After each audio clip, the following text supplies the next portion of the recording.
When I was 18, I threw a house party at my parents' house for Halloween. It was closed invite, meaning I told people not to bring strangers. That was a rule my parents gave me.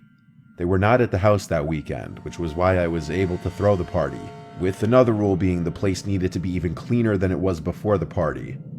I invited around 50 people and probably around 40 ended up showing up. The party started around 6. It was starting to get dark out. It would be partially in the backyard and partially the first floor. My parents left me money for refreshments like sodas and food to leave in the kitchen for people to take. I told my parents it would be a non-alcoholic party, but I think they knew that was a load of shit. My friend who's a few years older than me brought his DJ equipment to DJ, and the party was in full swing by dark. Everyone seemed to listen and not bring strangers, because I recognized everyone. Just about everyone came up to me and greeted me after entering. I didn't drink too much because it was my party and I wanted to be somewhat responsible, but everyone else was getting drunker the later the night went. Eventually one of my friends came out of the house after getting food, and he asked who that guy in the skeleton bodysuit inside the house was. I didn't recall seeing anyone in a bodysuit costume, so I went inside the house, where there were a few people hanging out in the kitchen. I asked if they saw someone wearing a skeleton bodysuit, and someone told me yeah, it seemed like he was snooping around the house. I grew concerned when I heard this, and I asked if anyone invited him or knew who it was. No one inside knew him. I looked around the house and then found him. He was walking down the stairs. I asked, "Who are you?" And he said, "Mike, I was using the bathroom upstairs." It was a really deep voice. He sounded older. His frame was also a bit larger. Not like muscular, just a stockier looking build. I asked, "Who invited you?" And he said, "Tom." I didn't know a single Tom, so I asked, "Who's Tom?" Then I just asked him if he could take his mask off. He didn't listen or even respond.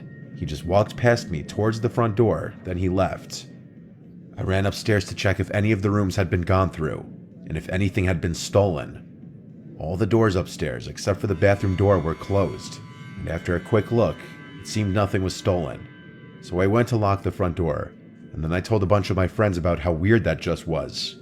I went outside to ask a few friends if they knew who invited the skeleton guy, and not a single person knew who it was. Eventually, I gave it a rest. The party was winding down around midnight. Most people were starting to leave. A few close friends stayed behind a little later to help clean up. After all was said and done, it was a successful party. When everyone was gone, I started getting ready for bed. One of my friends, Vinny, stayed over on the couch downstairs.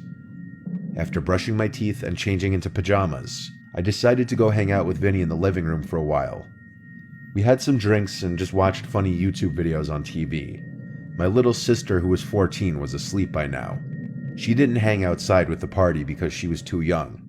We were being quiet so as not to wake her, but when Vinny and I both heard noises from upstairs, it seemed that we woke her up. I was expecting the sounds, which sounded like footsteps, to move to the bathroom or something. I got a little confused when I never heard my sister's door open. I decided to go upstairs just to check on her. I knocked on her door and she didn't answer. I opened it a crack and saw that she was sleeping. So what were those sounds I was hearing then? I went to my parents' room and realized the door wasn't clicked shut. I was able to just push it open without twisting the doorknob, which was odd because I made sure their door was closed before the party. I looked inside the room without turning on the lights.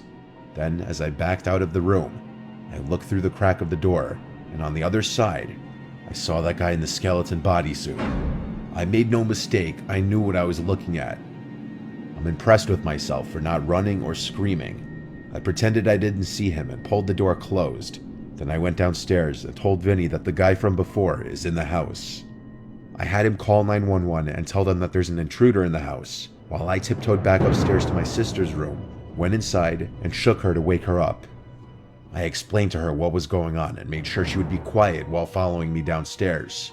She did a good job not freaking out either. When we were downstairs, we met Vinny in the kitchen by the back door, where we went outside to the backyard. Then we cut through the side to the front and went to our neighbor's house, ringing the bell at least 3 times. Our neighbor let us wait with him for the police. But at some point before the police got there, that guy escaped through our parents' bedroom window. I know because the window was now open. Their closet door was also open, where my dad keeps his safe. It's as if it were someone who knew about the safe being there that tried breaking into it or just taking the whole safe out from the floor. It was obvious how the man broke in. He simply just walked into the party again.